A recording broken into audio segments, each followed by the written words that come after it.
Saudara, Dinas Kesehatan Kabupaten Sanggau mencatat sejak Januari hingga Mei tahun 2025 terdapat 1.053 kasus gigitan hewan penular rabies di Sanggau. Jumlah tersebut meningkat 53% bila dibandingkan tahun 2024 lalu. Informasi itu disampaikan oleh Kepala Dinas Kesehatan Kabupaten Sanggau, Ginting, Kamis 5 Juni 2025. Ia mengatakan sejak Januari hingga Mei 2025, Dinas Kesehatan Kabupaten Sanggau mencatat terdapat 1.053 kasus gigitan hewan penular rabies. Dari jumlah tersebut, kasus gigitan hewan penular rabies mayoritas gigitan hewan anjing. Ginting menambahkan, jika dibandingkan dari tahun sebelumnya, kasus gigitan hewan penular rabies di Kabupaten Sanggau mulai Januari hingga Mei tahun 2024 tercatat sebanyak 566 kasus gigitan.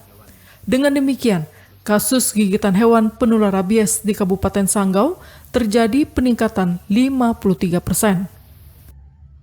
Untuk saat ini, memang telah terjadi peningkatan kasus gigitan hewan penyebab rabies atau sering disebut dengan GHPR, di mana kalau kita bandingkan periode yang sama, Januari sampai Mei tahun lalu itu jumlahnya 566 gigitan, kalau sekarang ini meningkat.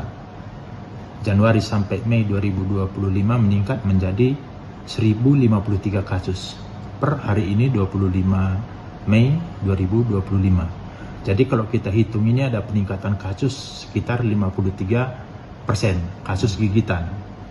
Kemudian terjadi juga peningkatan kasus yang meninggal, di mana tahun lalu, tahun 2024, yang meninggal periode Januari sampai dengan Mei itu sebanyak 1 kasus.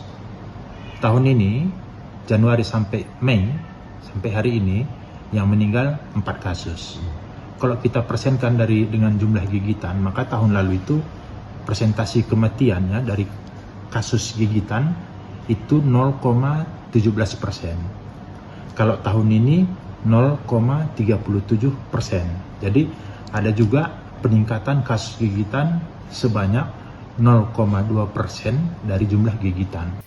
Ginting mengimbau kepada masyarakat agar segera melakukan vaksinasi hewan peliharaannya ke puskesmas hewan terdekat.